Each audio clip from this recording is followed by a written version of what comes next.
door casings with cracks running down the sides. You can see that crack there,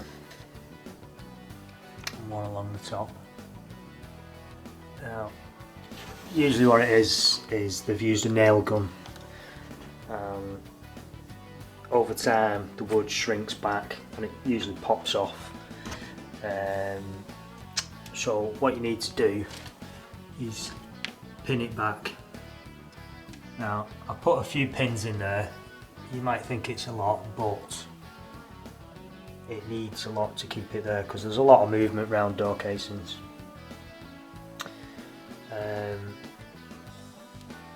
And on this one as well, there was a big gap running down the side, and what I've done is foamed it.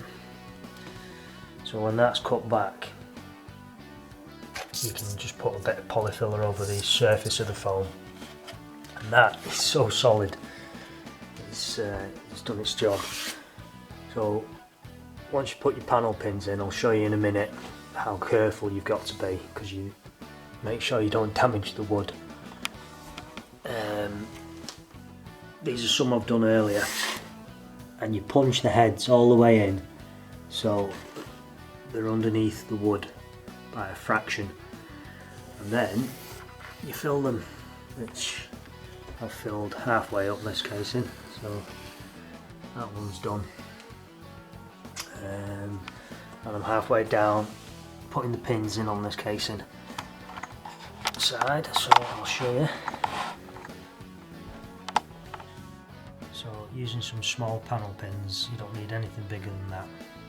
I mean, you could pilot some small holes and put some screws in, which would you'd be able to use less.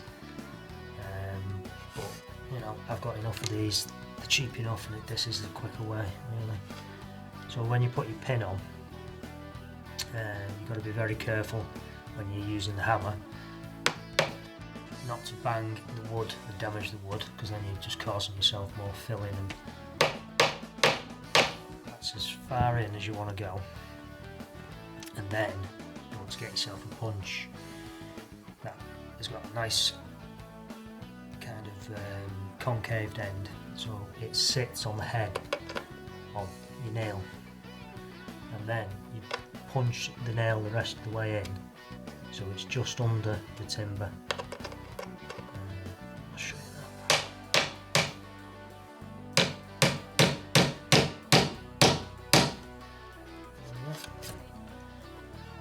And then you just put some filler over the top of that, light sand, and that's it done.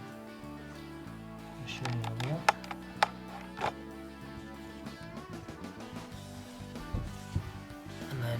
That's job done, that.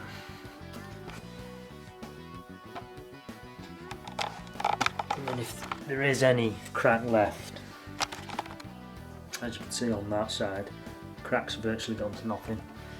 And I've not really finished putting these in, so I'll finish putting them in and we'll see how the crack shuts up.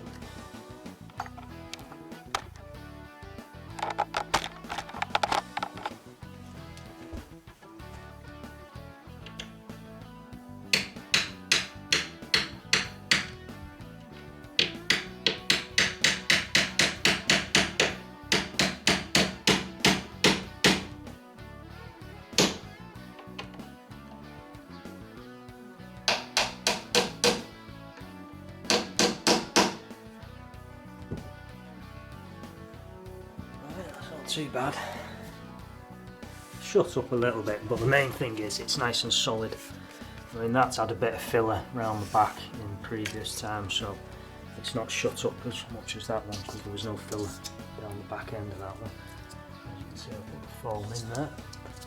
Right, so just finish off the top there, and that's how you secure the trims onto a door when the cracks keep appearing.